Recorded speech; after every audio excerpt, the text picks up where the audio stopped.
Hi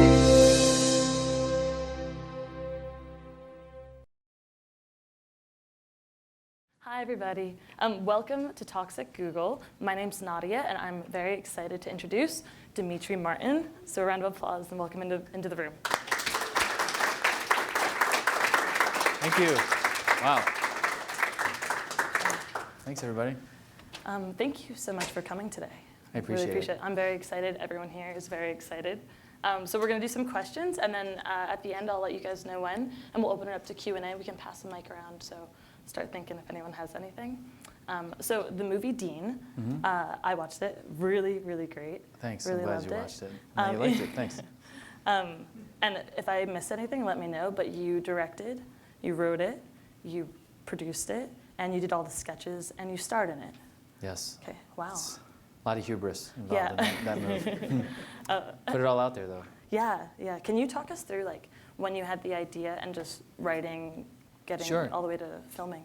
Yeah, so I mostly do stand-up comedy, and I got into stand-up to do stand-up. I like writing jokes, and I like telling them. I feel lucky that I can do it as a job. I found a way to make money doing it.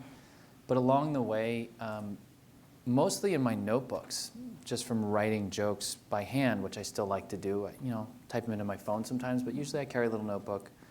I'll just write down ideas. Along the way, doing that every day, other ideas started to come out. Sometimes they were drawings, just little line drawings, and sometimes, I don't know, like an idea for a book or a short story, and movie ideas were in there. Most of them were like higher concept. For whatever reason, I was drawn to the idea of making movies about outer space or, I don't know, underwater or whatever the hell I thought I was going to do. But then I did sell a couple pitches over the years, and I got money for the scripts, which was cool. Excuse me, I had this free club soda that you guys gave me, thank you. But I chose poorly because I'm going to burp through my conversation. But I love this mixed berry thing here. I'm not sponsored by them or anything. No. Yeah, so after I sold those pitches, I thought, hey, I'm going to get to make these concept-y movies that'll get made in Hollywood, and maybe I'll get to play a part in them, but they never got made. So it was nice to get money, but it never went anywhere. So after some years, I decided if I'm going to have a shot at making movies, I'll have to write them myself, for myself, and I'll direct them. And I'll learn how to do each of these roles so that I can have creative control and also get the thing made. I can make it happen. And then after that, I realized, well, I'll have to write a small idea because no one's going to give me money to do a big movie. So I wrote this one, which is a very personal, smaller story, I guess you could say. I was lucky I got Kevin Kline to play my dad in the movie, and that made it a real movie. That helped me get the financing. A lot of it came together when Kevin responded to the script and said he would do it. So that was like a big leap in the process that kind of got me down the road to actually making the movie. It took a while, though. It's weird when you make a small indie film like this one. Nobody cares. Nobody wants the movie. Nobody's waiting for it. So you have to hustle and try to find your way through it. But I did, and I'm grateful now because I have a finished movie, and it's actually going to be in movie theaters, there was no guarantee that would happen. So I'm trying to focus on that and not worry about how well it'll do or just how nasty people will be online. I mean, I don't think there's anything I think they're gonna that would provoke nice. that, but of course, you know, I think it's a colder world these days, so making something heartfelt has a certain scariness to it. You know? Definitely, very vulnerable. Yeah, I think it is. It's certainly more vulnerable than I've been in my stand-up. Yeah. I like doing jokes about chairs and trees and stuff like that, so those are safe topics usually, and this is more about, even though they're like, you fucker, that was a racist chair. Well, I just, no, I didn't, how? It was about a chair, I don't know, whatever. My mother was a chair, you piece of shit. Fuck, what? But now, yeah, so this is more about grief and loss, and you know, it's a personal thing. Yeah. How long did it take you to write the script all the way through? I don't know, I was trying to do the math. Someone else asked me, and I was like, okay, I think I started writing it about 5 years ago, and then I stopped, and I went to some other idea that I thought would be, again, it was a higher concept thing, and that's what, it was around then that I realized, I'm not going to get money for this, so I went back to this one. I shot it in 14, so it is about 3 years old just from the filming to now release. I sold the movie a year ago at the Tribeca Film Festival, not the one that just happened, but a year back. And now finally it'll be out. So some time has passed in there. It hasn't changed. In the last year, it's just been sitting there waiting to show it to people. But the writing took, I don't know if it took on and off about a year or 9 months or I don't know, something like that. And what do you think you learned about yourself in the process of making this film? Well, a few things. Stand-up doesn't teach you how to work with others. It really teaches you vigilance and self-reliance, fear. Just, if you're in a live show situation, any sudden movement, it's a very primordial experience. You're like, that's a threat. Like, this guy's coming in. No, he has to pee. Okay, cool. He's fine. So it's a very self-contained, often solitary experience. Traveling, I'm basically like a traveling salesman. I just go to a city, do the show, get back in the rental car, return it the next morning at the airport, go to the next city, etc. Making a movie taught me a lot about how I work with others, and I found some great collaborators, which is wonderful. My DP was great, my art director, I loved the cast. I got to cast the movie, so I got time to really pick people, and I thought a lot about what my day-to-day life would be like making the movie. Not just the end product that I wanted, but process. I'm sure many of you have encountered this in your work, just how important process is. I just want to like what I'm doing and not chase achievements so much, but ideally have them be maybe the byproduct of a process that I enjoy. So I don't know what I learned specifically about myself there, other than I learned that how much I do like working with other people and having colleagues, which I don't usually have as a comedian. Right. I like the freedom of being a comedian, but as I'm getting a little older, it's nice eating lunch with other people and having conversations during the day rather than just walking around a city like a drifter and listening to my iPod or whatever. Right. The other thing I learned was I got to see my nose from every angle in the edit. And this was a difficult experience. I mean, I know what I look like, but man, it's nice to write and direct and star in your own thing, but man, you get what you asked for. Because I'm sitting there in the edit for months just like, whew. Yeah, okay, let's use that. That's the best take. I'll get over it. I'll get over myself. The world knows what I look like. I just wasn't quite aware, but now I do.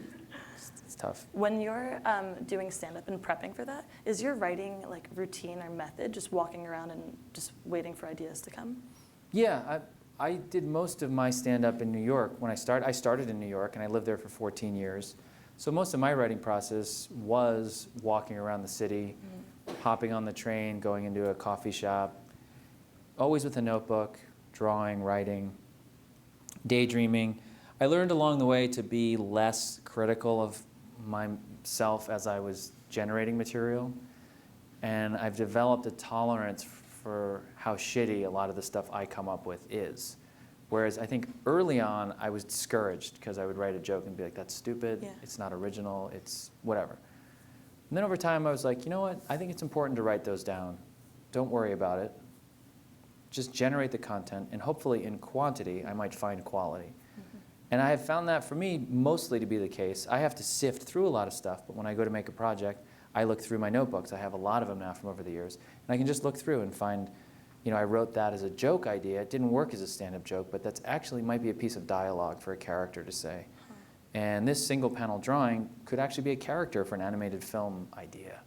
Or here's a short story I hadn't thought of, but this one joke suggests to me, you look at your old stuff, and I don't remember something that I wrote in a notebook on a random day in 2005. So I get to rediscover some of the old ideas. So that's always been a part of the process for me. I moved to California. I live in a canyon. We don't have sidewalks. If I want to go for a walk, I'm going to get hit by a car probably, so that's not going to help my process. So I got to figure out a way to walk, because I think kinesthetically, for me, it actually helps me to generate ideas. Sitting in one place in just a white room would probably not help me so much. That, to me, leads to analysis, self-analysis, dovetails nicely into some self-hatred, and then I'm off to the races there. So I don't do that. So I got a treadmill desk, and I have a treadmill desk in like a little shed in my backyard, and I just get on there when I'm home in the morning, and it's like I have weird vitamins I have to take. Like I have to write a page of jokes. If I want to do a new stand-up special, which I'm going to do, I have to write. So just open up a Word document and just put the date, and when I just write jokes until I get to the bottom, and then I kind of put that in a folder and work on whatever script I'm trying to write or a comedy essay or whatever, do my email and all that stuff. And it's turned out to be a wonderful metaphor for Hollywood because I'm just going nowhere. I'm just walking literally on a treadmill every day, just trying to write my movies that nobody's asking for. You know? It's a good metaphor. It's perfect, yeah. It's nice. Going back to early days, so in my thorough research for this talk, you were in law school, Yeah. and then full ride for law Yeah. school, Yeah. and then on the second out of 3 years, Yeah, you were like, no mas, correct. comedy time. Yes, I went right to law school out of college, and I had a scholarship, which was nice, so I didn't have to accrue debt. Can I accrue? Am I using that word, or does it accrue itself? Whatever. Well, I didn't have debt, that's all. My vocabulary is shrinking as I get further into comedy. So I thought I would be a public interest lawyer, and then shortly after getting into law school, I just realized that I don't care enough about other people. That's not true. Might be true. But more that I just wasn't suited for law, and I'm not that thorough a person. And I think I found when I was in law school, it seemed to require a lot of thoroughness. I write short jokes, and I don't think that's by mistake. Once I get a punchline or two off a topic, I'm kind of spent, so I move to the next one. So to do legal research and all that, let alone have somebody's financial future or freedom in my hands, was like, I'm not suited for that. So. And were you like the class clown growing up, or was comedy the natural choice? No, I wasn't the class clown, but I got friends. I think I got laughs with my friends. My dad was a really funny person, so I was around someone who was funny. But then in law school, I became kind of the class clown, and that was a bad sign, because, how you doing? What's up? Hey, just doing crowd work for the people. The other campuses, a couple of people entered the room. Yes, but then in law school, I think I was trying to be funny because it was like a mismatch, and I was trying to break out of it or something. And what was your first stand-up set like? My first set I did, I think about 6 minutes, and I did 12 jokes. God bless you. Somebody sneezed. It's not like a Jesus. It's not like a religious moment. Bless you for asking that question about my past. Yeah, I did 12 jokes, and about 6 of them worked. I was thrilled. Yeah, I was totally psyched. And then I actually had booked it so that I did stand-up on a Monday night. This open mic was my first thing in a comedy club. And the second night was the very next night, Tuesday, in a bar called the Ye Olde Triple Inn in Manhattan. It was on 55th Street. There's a small comedy show there, so I did the second night right after. So I figured I'm going to bomb the first night. I'll pick myself back up, and I'll try again the next night so I can just kind of get this over with and feel what it's like to bomb. Well, the first night went really well, so now I was excited because I was like, great, this material works, and I had more confidence, and I was doing the same material, so I thought, this will be good. And then I went the second night and just died. I mean, nothing. I got no laughs with the same set. I just bombed. It was really tough. I remember the first night I got into bed after my set. I got home and I couldn't sleep. I was so excited. I was like, I'm a comedian. I'm like, I'm going to be a comedian. This is going to happen. And then the next night I couldn't sleep, but for a different reason. I was just like devastated. I was like, I don't understand. Like, I thought those jokes were funny. And, I learned quickly just how unpredictable it is, and every audience is different. The setting and it's setting, time. You're following somebody dirty.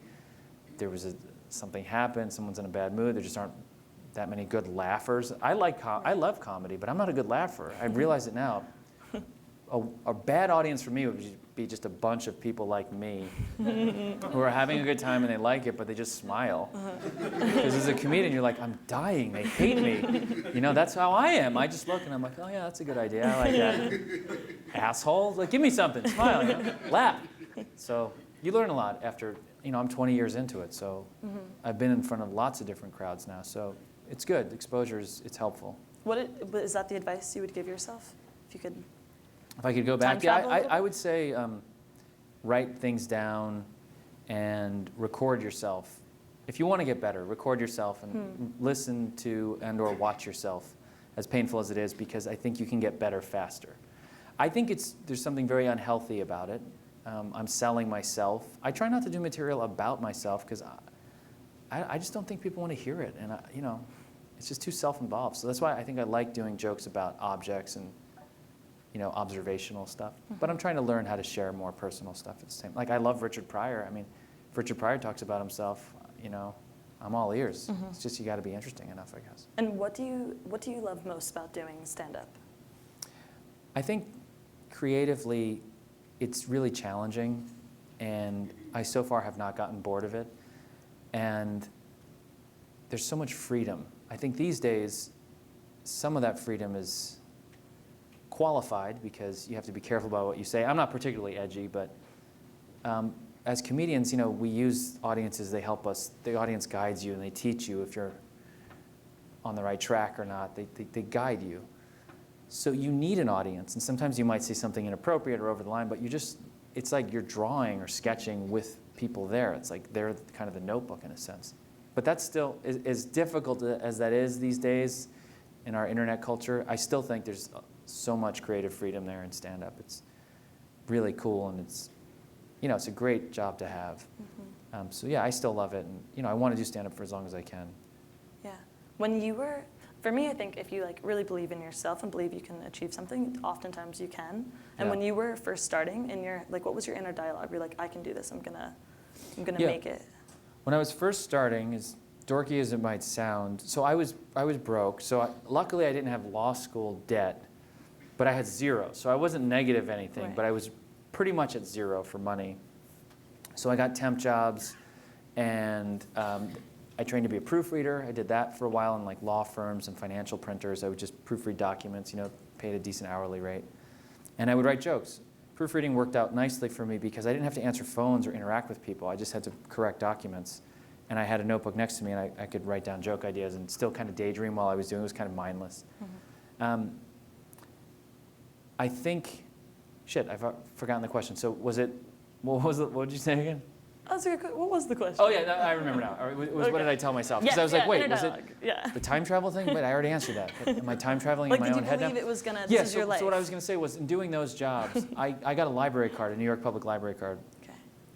And I had this commute. I was living in the Bronx at the time, and I was temping often downtown in Manhattan. So I was riding the train for sometimes 3 hours a day, depending on what time I went home. It was just the train went local for half the ride because it was way up there. But the library card saved me. I couldn't afford to buy a lot of books, but I could take them out of the library. So, and this is 97. I was reading 4 books a week because I was just reading for hours every day on the train. And comedy books or just? No, I was reading Abraham Maslow, I remember, was a big book for me. It's the Farther Reaches of Human Growth, I think or Human Experience. Can't remember. But anyways, it's about the pyramid of needs, self-actualization theory and stuff. I read The Transcendentalists. I went back and read. I remember liking that stuff in school. It was in some ways, some of the first self-help books. And then I did read self-help books too, mostly nonfiction. I wasn't really reading literature or novels or anything. I think I was trying to pump myself up. And I made a little notebook, and I would photocopy pages that had things that I like, passages that I like, and then I take the photocopies and cut them out and paste them into this little notebook that I would carry. And they were really inspiring quotes. And that helped me a lot. It's really a dorky answer, but it's the truth. And this made me feel like I was on some sort of quest. Yeah. And that, I did have a dream and I was going to pursue it. Would you share that with other stand-up comedians? What's that? My notebook? Yeah. I don't think so. I'm trying to... Yeah, I think there were a couple people probably I talked about it with who I became closer with, but I remember one time I was at Caroline's Comedy Club in Manhattan, near Times Square. This was a couple years into it, so I was getting spots in decent clubs, and I was backstage. I had a longboard at the time. I used to skateboard everywhere around Manhattan. I was a big skater when I was in middle school and high school. Yeah, I had the half pipe in my backyard that I built with my friends. I loved skateboarding. And I was okay. I thought I was good at it, but didn't pan out for me. It's not my calling, but I skated a lot. So when I got to New York, I got a longboard because it's more stable. It's easier as a kind of commuter board. And I couldn't afford cabs. So you can take the subway north and south, but it's hard to go cross town. So when I went from spot to spot, I would skateboard anywhere. So anyway, I skated. I had the skateboard that night. I'm backstage at Caroline's, and some older comics came in, and it might have been like Mark Maron and Jim Norton. I think Jim Norton was one of them. You guys might not know these. You probably know Maron. You might know Jim too. Jim's actually quite successful. But in the comedy world, these guys are very successful. At the time, they weren't like big successes, but they were ahead of me, and they were like my elders in a sense. And there was like a real kind of tough guy vibe in New York at that time. Tough Crowd with Colin Quinn was based on some of that scene that was at the Comedy Cellar. And I call it like tough guy comedy. So anyway, I'm backstage, and these guys come backstage, and another comic. And I had a book with me which was something like How to Read Poetry and Fall in Love with It. I had taken out of the library. So I'm back there reading this book, and I've got my skateboard, and I just got crucified by these guys, you know? It was just, so I was like not inclined to share a lot of my personal, More sensitive. my personal educational pursuits with people. But for me, comedy felt like art. I read a fair number of books about painting, because I remember thinking, you know, comedians are kind of like artists. Each has his or her own style. You can be part of a community, but you don't usually paint with another person. You don't do the painting together. It's happened, but most people just paint alone. That's what skateboarding was like. I skated with my friends. You develop your tricks, he's developing his tricks. You skate together, but we don't do the trick together. I'm on my own course, and I'm developing my own repertoire, and that's how stand-up feels. So you're together, and you share this experience, but it's ultimately your own. It's private. So that's why the reading was helpful to me. Yeah. Within the Comedy Cellar, would the other comedians, were they very like, would they give you advice, or the ones that you respected, would you seek advice from them? Yeah, sometimes. Anything that stuck with you? Liz Winstead, I was an intern at The Daily Show when Craig Kilborn was the host. So this was early on. Around the time I was temping, I got this job in the audience department of The Daily Show. Liz was the head writer and co-creator of The Daily Show, the original one. Excuse me, I asked her for advice once, and she said, you know, you can't please everybody. It was simple. She's like, you'll never make everybody laugh, so don't worry about that. Don't try to do that. Just find your people. I thought that was really helpful. Trying to think of other things. I don't know, I can't remember specific things, but I do remember certain people, like Greg Giraldo was really nice to me. He had gone to law school also, and I think he practiced before he became a comedian. So we had that in common, just the law school experience. So there were certain comedians who were very, I don't know if mentoring is the word, or like avuncular, but they were nice. They were welcoming. Whereas many were just kind of like, oh, who's this asshole with the backpack? You know, that's kind of the vibe you get. And then if you could do any career that didn't involve comedy, and also money doesn't matter in this scenario, what would you want to pursue? So I could do any career and money doesn't matter. Any career, you're a trillionaire, so. Trillionaire, okay, Yes. shit. That's definitely fucked up my moral fiber, so now what job do I do? That doesn't get a laugh at Google.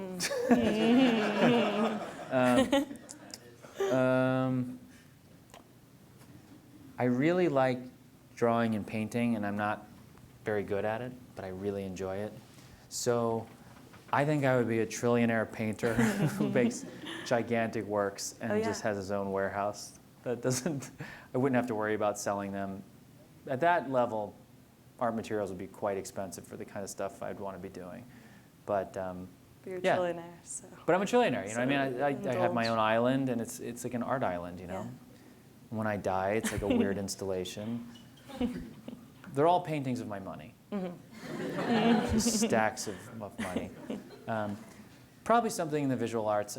I like drawing and painting a lot. Again, I'm not self-deprecating. I've seen the work of great painters, and mine is not that work. But I do like it. I really enjoy doing it. So that's kind of a perfect fit if I had a lot of money, because when I'm painting, I feel like I have a flow experience. If you guys are familiar with that term, the book by Mahali, if anybody knows how to say his last name, yeah, thank you. I read that book years ago when I was first starting comedy. I thought it was a great book, and that kind of was a nice companion piece to the Maslow stuff, because it talks about peak experiences and flow experiences. And flow being, it just is coming out. Yeah, the idea, from what I remember, was flow experiences have certain characteristics. One of them is you have a discernible goal, and you then can achieve it.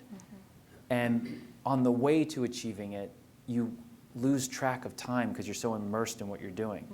And hopefully what you're doing is also using your particular bundle of talents and abilities well enough that you're fully engaged. From what I remember in the book, he talks about the difference between, God bless you, pleasure and enjoyment. Pleasure being like eating some cake or, I don't know, having sex or something like that. It just feels great while it's happening. But you haven't necessarily grown or felt.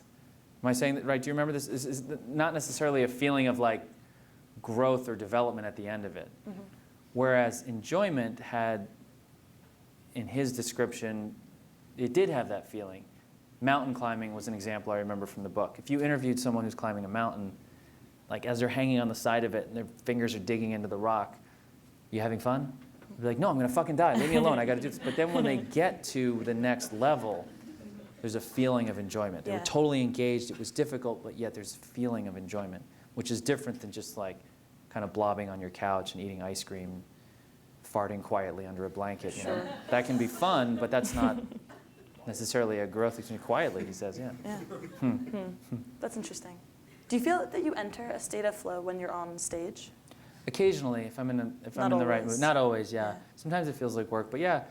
I try to write a lot more on stage now. I try to improvise more and be more present, and that makes it more fun. Was improv ever a part of your... No, I never did improv. I never did that. And I never did sketch comedy or any of that stuff, so it was just stand-up for me.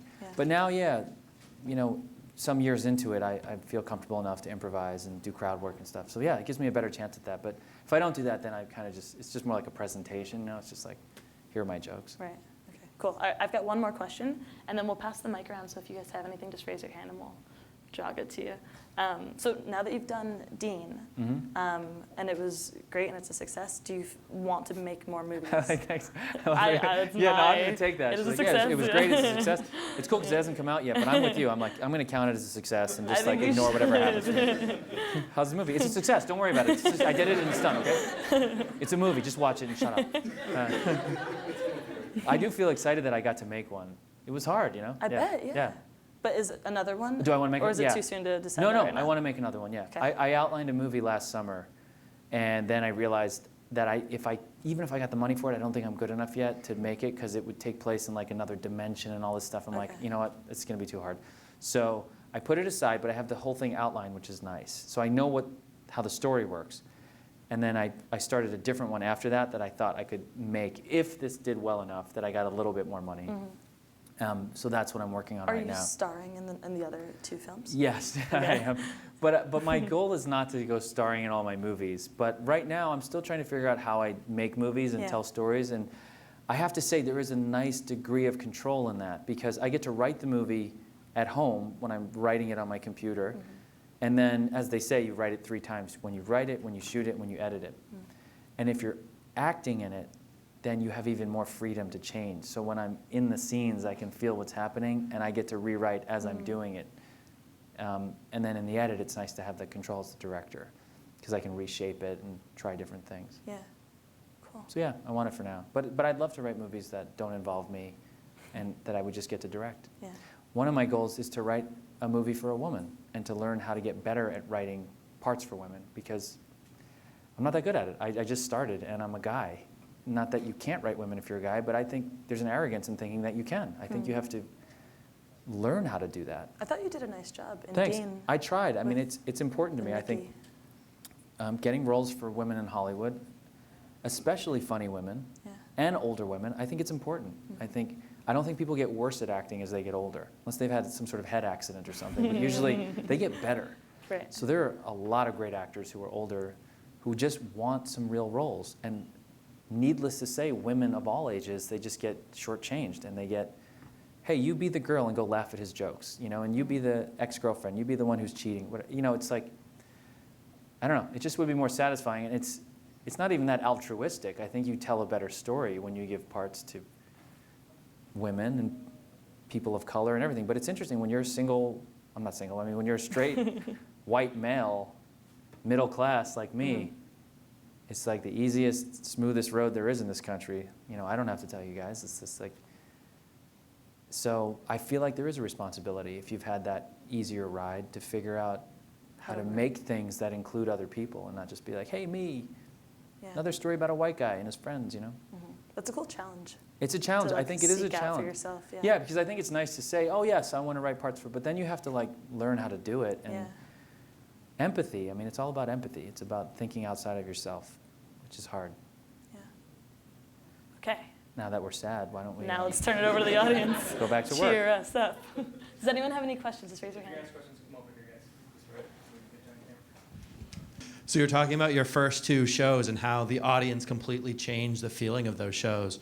If you were in San Francisco versus, say, Dallas versus some small town in somewhere, how do you shape your material to play to that audience versus that audience versus that audience? A couple things. Luckily, I've been around long enough that I get my crowd in each city, so it does normalize it a little bit, so the differences aren't as pronounced, so I don't have to change too much. But improvising more and paying attention more to what's happening in the room has helped me because I can kind of play off of what's happening in the room enough that it shapes the show. I don't like getting heckled, but when I do, that becomes part of the show, and I try to pay attention. And so even regional differences aside, it's the specificity of each evening and the people in that room shape it. But not that much because I've written jokes, and I do like writing material, so I have my material I'm going to share with people. I do, in my experience, find differences in different parts of the country for sure.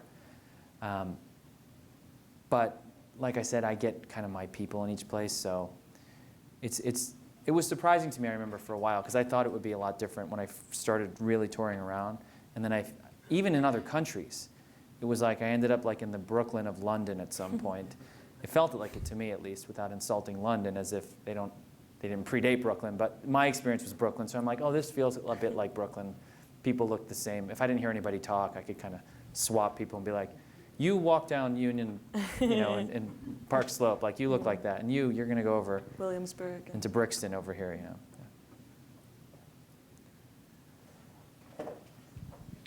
How's it going? Hey. So obviously stand-up falls in the category of public speaking. So I was wondering, what type of advice would you give someone who might not necessarily be interested in stand-up, but is interested in like public speaking and different avenues, in terms of like dealing with nerves? Because obviously, like, we've all heard the age-old trick of picturing everyone in your underwear, but who wants to actually do that? So like, what other types of advice have you either heard or like found useful for yourself that you can maybe pass on to us? Yeah, this is, for me, an interesting question. Let me think about this. So, like I said, my dad was a priest. So when I was growing up, I got to see my dad give a sermon every Sunday. And he just had like an envelope with just like a word or two on it. And then he would just speak extemporaneously. So I grew up thinking that's just like something you do. I saw my dad do it. And he kind of did 20 minutes every Sunday and would get laughs and stuff. And it just seemed natural to me. So I did pick a good job for me because I'm fine with public speaking and I never got nervous doing it. But I've thought about a lot about it over the years as I read about how it's like one of the top 2 fears people have. It's like death or public, whatever it was like, it's up there. And, you know, I think about it, I mean, personally, I'm not sure what the best techniques are, but I walked the room. See, she was like, this guy's not a good public speaker. I'm out of here.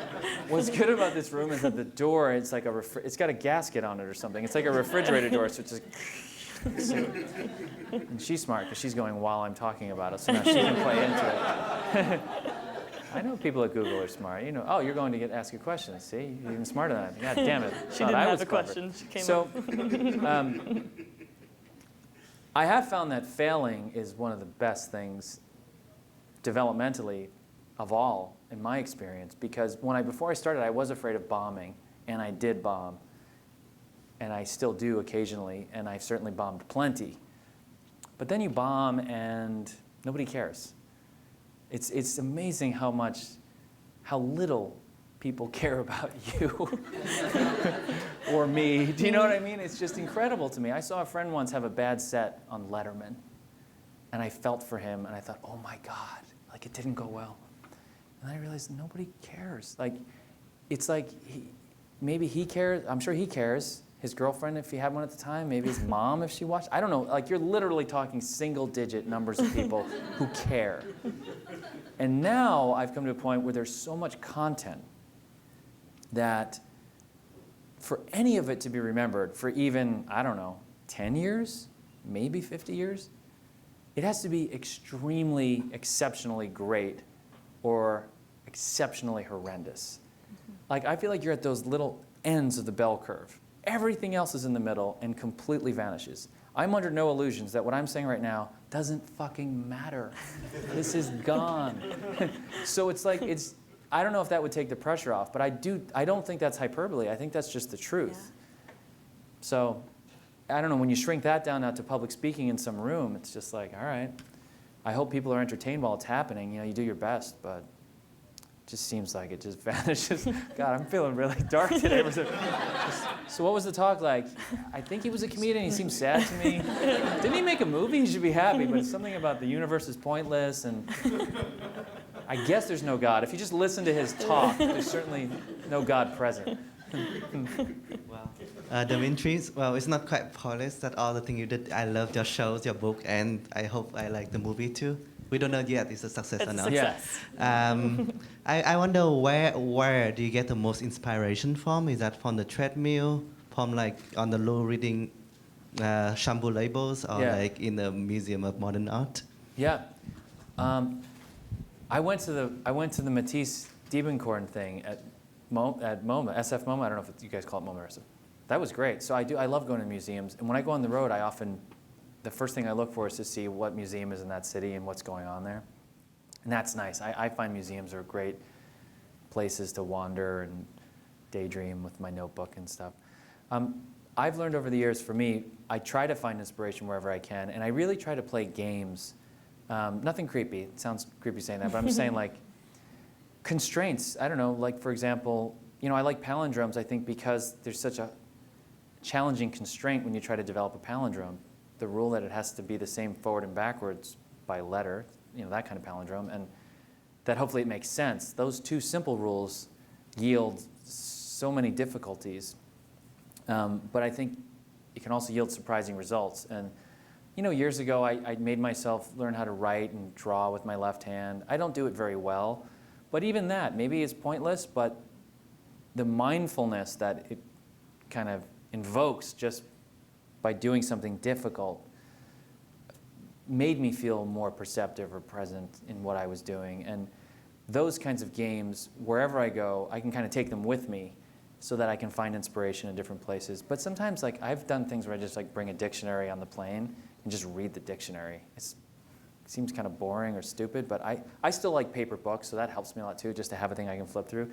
But I just read it and see if ideas come out of it. They usually don't, but I might learn a couple words. But sometimes something, or when I first started doing stand-up, if I was in like some shitty open mic, you're waiting to go on, there's like 9 people in the audience.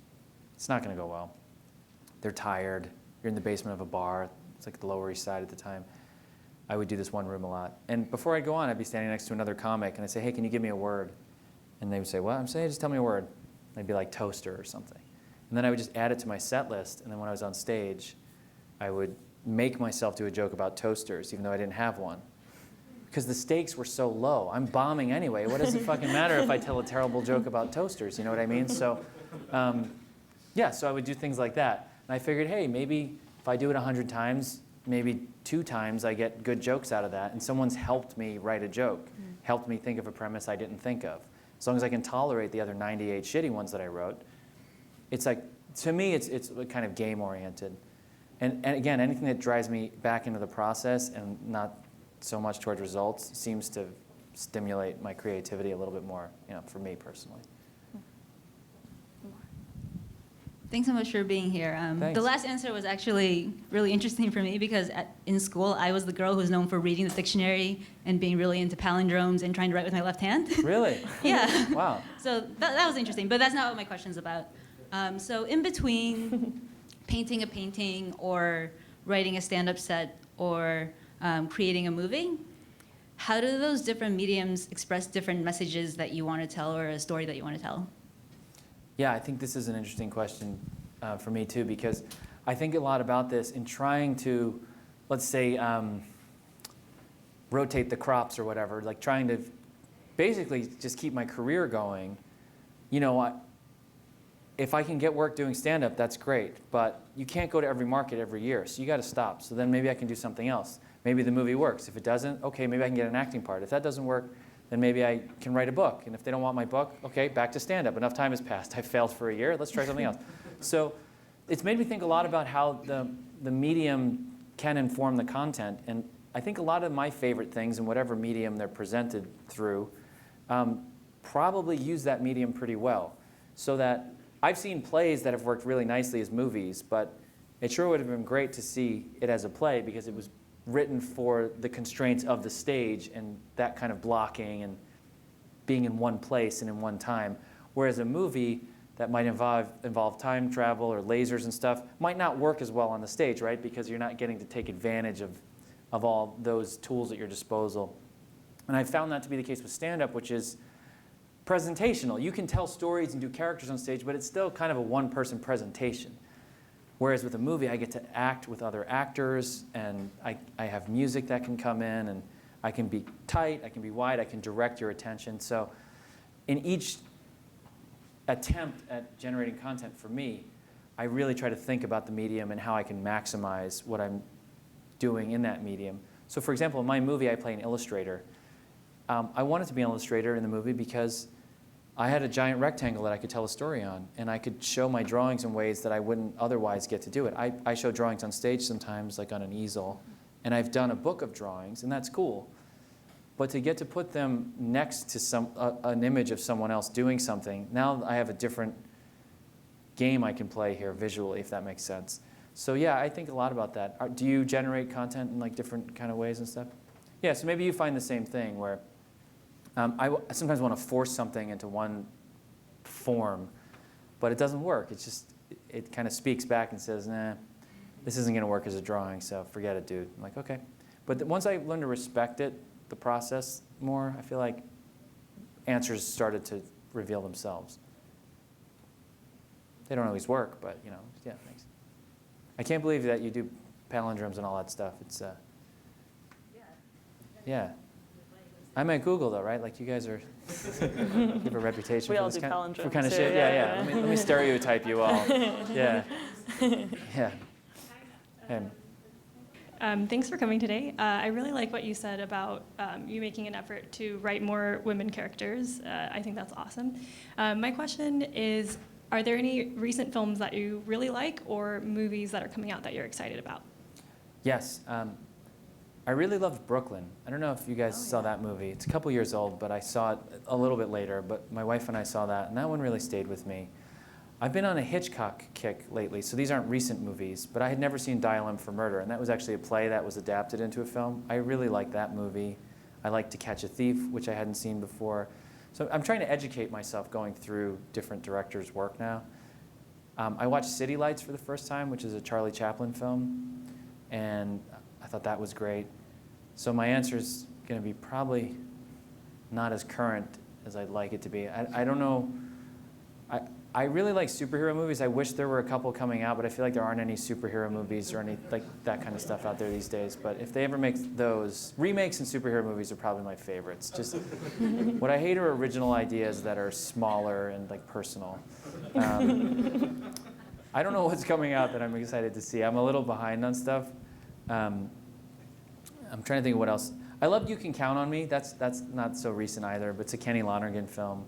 I want to see Manchester by the Sea. I heard it's really sad, so I'm trying to figure out when's a good time to do that. Probably if I'm sad about something else, if I'm like, all right, I'm already bumming, like let me just piggyback that rather than ruining a good mood. So working through some stuff here that you guys don't need to hear about. Yeah. All right. I just have a quick question about like doing exactly what you love for work, and at what point you decided that, because part of the attraction of going to law school is almost that you don't need to do what you really like for money and then compromise the quality of that for money. And do you ever feel that A, you have to tailor what you're saying to make more money and it's not really what you want to do, or B, that it affects what you find funny in the real world and whether or not you're able to appreciate comedy naturally. Yeah, I haven't found A to be the case, and B to some degree. I feel like part of my brain broke a while ago because I've been exposed to too much comedy, and I've been trying to come up with funny things for too long, so it's just like blown out some sort of wiring in my head. So now, for something to really make me laugh, someone probably has to get really hurt falling off of something. It's just terrible. It's just kind of what happened, you know. But I've thought about this a lot because I feel lucky that I got to take something I love doing. I found a thing I love doing, so that's a lucky thing. And then I got to get money for it, so it became a job. But the problem is it did become a job, so it did adulterate it a little bit. But now my fantasy is that I somehow get successful enough that it can become a hobby, so that you can almost go full circle, so that, again, if I were the trillionaire, painting is a hobby, because I'm not going to get money from painting. So that one's kind of pure because of the limits of what I can do with it, or I don't have the energy to pursue it, whatever. But comedy, I've made a job, and I'm certainly not the most successful at it, but I can make a living doing it. But I do have to think about it as something I'm selling. Yeah, it would be cool to be super successful and then to just do stand-up for fun in direct markets, to go to cities that I like. I love going to San Francisco. I love going to Portland. Chicago's really fun. I love going back to New York. You know, I have my spots where I like to go, and however much you guys travel, you have your list. Yeah, it'd be cool to go to those cities, do a couple of shows for fun, go to the museum, go to a couple restaurants or whatever. But I still feel like, yeah, I'm going to shoot a new special in December, and I have to work on those jokes and pump them out and kind of worry about it, where I didn't before. Before I did comedy, I didn't worry. I just would maybe be funny at this party or not or whatever. But now it's like, I do a show, people show up, they got a babysitter, they're sitting there, and then I'm like, shit, this isn't good enough for them. Fuck. They paid to see me, you know. So yeah, there's a responsibility in that. I'm making every answer sad at the end. I don't know why. No. I think it's because that's how life is. Okay, we got one more. We have time for one more. No pressure. Just end Yeah, on the best sorry quote. if this isn't good. What was it like being on set like of a movie, and then also how did you get to know like the actors you were working with, but then also get to know them as characters? And did you find that confusing knowing people personally, but then if they were different in character? Yeah, being on the set was a mix of excitement, gratefulness, dread, and then fear became more of it because it was such a low-budget movie. I had all these illusions about what I would be doing and how my movie was going to go, and then we'd get there, and they'd be like, oh, yeah, we don't have the location. Like, we're not allowed inside. What? I thought we were going to, no, yeah, we can't go in there. I'm like, the actors are getting makeup right now. What are we going to do? I don't know. Shit. So that was like really hard. The practical parts of it were so hard, and they kind of just compounded. It got so difficult. And then, of course, the fear kind of multiplied because I wrote it, directed it, started, hey, hooray for me. Now I'm in trouble. It's all my fault. I have nobody to blame. I'm like, this is going to suck. I don't want this to be out there. So that took the fun out of it pretty quickly. But once I kind of settled down, it was fun to work with the other actors. I knew Rory Scovel. He's in my movie. He's a comedian. So I knew him beforehand, but he auditioned for me, which was nice. So I could see how the lines worked and if he would be believable as the character as I conceived him. And then all the other parts people auditioned, except for a few offer-only parts. Like Kevin Kline did not have to audition for me. And I was grateful that he even read the script. And when he read it and agreed to do it, it like made the movie happen and everything. So I was getting to know all these people as we were shooting. It was really cool. It was just a privilege because you get to make the thing together. You get to do the scene together. You find it together, you know? You're listening to each other. And I told everybody, hey, I'm not precious about these words. I wrote the script. If we can do better, if you can top it, go for it. If you want to improvise, I'm totally up for that. So I think that created a pretty good environment, a good working environment, because I wanted to let people do what they were really good at. And that included my director of photography and my art director, wardrobe. It's really cool to get to work on a movie because it really is so collaborative, like down to every detail. And it's nice to be the director because you can guide how the process goes and say, you know what, I want this is what I had in mind. But I think one of the great things about it is that you have other people to help you make decisions, and you can find the solutions together. And when it works, it's just gratifying in a different way than when something you just did yourself works. And then now that I'm at this stage, you guys haven't seen the movie. I hope you do. I'm glad you liked the movie. The people I've talked to who liked it, it's different because as comedians, we need validation for whatever happened in my life. I didn't get beaten up by my parents or anything like that, but something happened to me, I don't know what, that I need people to like me more than the normal person. It's like, it's kind of a curse, you know, to have to go out in front of crowds. I mean, I like joking around and the puzzles of it, but I think I want, you know, validation. We all do to some degree. So to make a movie, it's just, especially one like this, it's very personal, and I am just kind of opening up a lot, for better or worse. When it does connect with another person, it's validating in such a specific way that honestly makes me feel a little less alienated than I sometimes do because of the way the world is going these days, and politics and online hatred, you know, all that.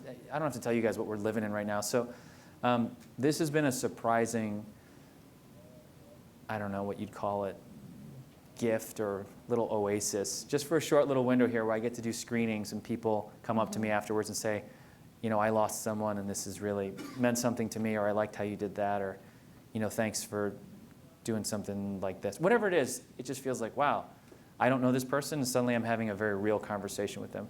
When most of the time, I'm not talking to strangers. You're just not allowed. You can't just go up and be like, hey, how's it going? Especially as a guy, you can't walk up to people and start talking and be like, get the fuck away from me, man. What do you want? You know? So it's nicer to have that kind of interaction with people. And even this, I don't know what this room is considered. It's a conference room or Sure. it's just some sort of, I know you're controlling the world somehow from this room. I don't know what it is. But to get to come here and you know, talk to a bunch of people I don't know. You took the time to ask me about my life and everything. You know, it is validating in a different way. That's it's easy to not take. It's easy to take that for granted, but to say, hey, you know what? It's a nice moment where people gave me some attention and I got to share what I think and feel, and about 90% of the people stayed in the room. So that's pretty good. Yeah. Exactly. So. I thought this was great, and I had a lot of fun. I know everyone else had a lot of fun. And let's just thank Demetri Martin for coming to Google. Thank you. Thanks, guys. Thanks, Google.